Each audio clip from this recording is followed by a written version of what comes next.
What do you do when you did everything right? You prayed, you trusted, you stayed faithful, and God still took your life in a completely different direction than the one you planned? Because that is a real question that real people of faith are sitting with right now, and nobody is talking about it honestly enough. The confusion of doing everything right and still ending up somewhere you never planned to be. Still watching things fall apart that you believed God for, still standing in a life that looks nothing like the picture you carried in your heart for years. Maybe it was a relationship that ended when you were sure God had sent that person. Maybe it was a career that collapsed after years of faithful work and genuine sacrifice. Maybe it was a move you were forced to make back to a place you were certain you had left behind for good. Maybe it was a dream you poured everything into that simply did not work out the way you believed it would. Maybe it was all of it at once, because sometimes God doesn't just close one door.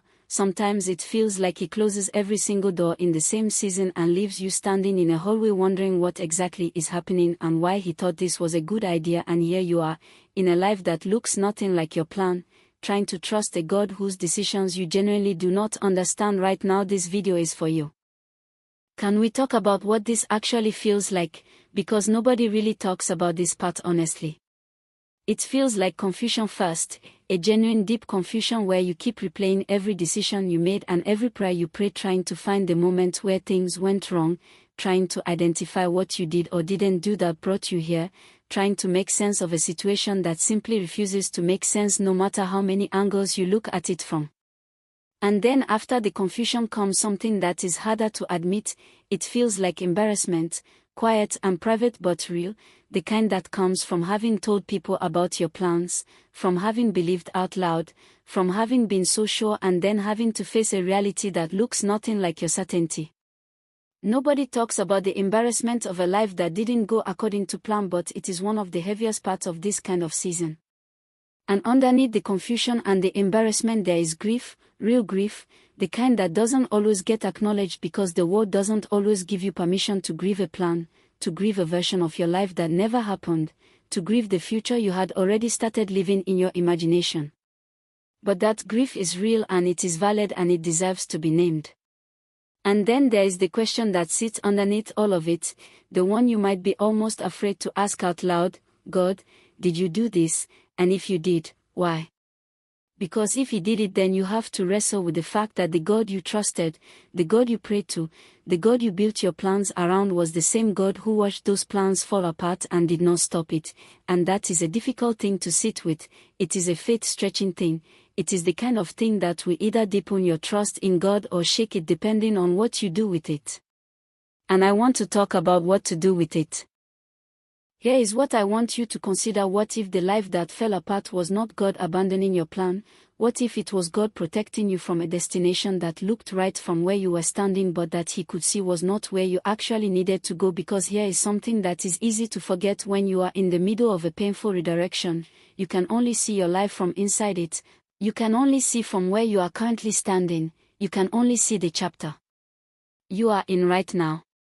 But God sees the whole book. He sees every chapter that is coming. He sees the version of you that exists 10 years from now, and He is making decisions based on that version, based on the full story, not just the chapter you are currently reading. And sometimes, not always, but sometimes, the plan you built was good but it was not best. It was an answer to a prayer but not the answer to the deeper prayer, the one underneath the surface prayer, the one about who you actually want to become and what you actually want your life to mean. Proverbs 16 verse 9 says, a person plans their course but the Lord determines their steps. And that word determines is not passive. It is not God sitting back watching. It is God actively involved in where your feet actually land, redirecting when necessary, closing doors with a firmness that can feel unkind until you see what was waiting behind the door He opened instead. And Jeremiah 29 verse 11 says, I know the plans I have for you, declares the Lord. Plans to prosper you and not to harm you, plans to give you a hope and a future. And the reason that verse matters so much right now is the context it was spoken in. God said those words to people who were in exile, people who were in a place they did not choose, people whose lives looked nothing like what they had imagined, people who were grieving everything they thought their life was going to be. And right there in that unwanted season, God said, my plans for you are still good. The redirection does not cancel the promise. The detour does not erase the destination. Your detour is not evidence that God has forgotten you, it is evidence that He is too invested in where you are going to let you settle for where you plan to stop. So what do you do when you are in the middle of a redirection that still doesn't make sense? First, let yourself grieve what you lost, genuinely and without rushing it, because pretending the closed doors didn't hurt is not faith, it is performance, and God is not asking for your performance, He is asking for your trust, and real trust includes bringing Him the grief alongside the belief. It includes saying, Lord, this hurts and I don't understand and I'm choosing to trust you anyway. Second, resist the urge to immediately rebuild what was lost, because sometimes when God closes something we rush to recreate it somewhere else because the discomfort of the in-between is too much to sit with, but the in-between is where God does some of His most important work in us, it is where He builds the things in us that the next chapter is going to require, and rushing out of it means missing what He is building in you for what is coming. Third, pay attention to what is opening, because redirection always has a direction. God does not close doors just to leave you in a hallway, He closes doors because there is somewhere specific He is taking you, and sometimes the new direction is so different from the old one that you almost miss it because you are still looking in the direction you came from.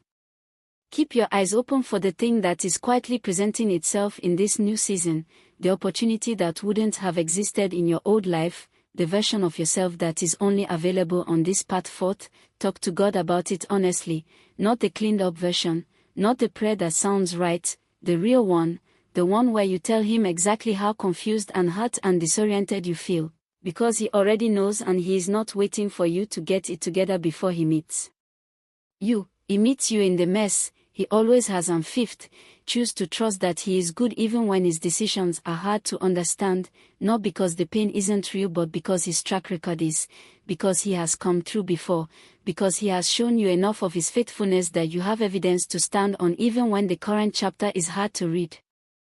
I want to leave you with this: the life you planned was not wasted, every prayer you prayed over it, every faith step you took inside it, everything you built and every lesson you learned in it was preparation, none of it was for nothing. God does not waste the chapters He closes, He uses every single one of them to build the person who is ready for what comes next. And the life you are in right now, the one that looks like a detour, the one that feels like a step back, the one that has more questions than answers, this life is not a mistake, it is not plan B, it is not God making the best of a situation that got away from Him. This is intentional, this is purposeful, this is the hand of a God who loves you too much to let you stay comfortable in the wrong place. What looks like a detour is actually a direction, and the one who is directing you, the one who closed the doors that needed to close and opened the ones that are quietly opening right now, He knows exactly where He is taking you, and where He is taking you is better than where you plan to go. Keep trusting Him, keep your hands open, keep your eyes forward. The best chapter of your story is still being written, and it starts right here, in the season you didn't plan, on the path you didn't choose, in the hands of a God who has never once lost the plot of your life.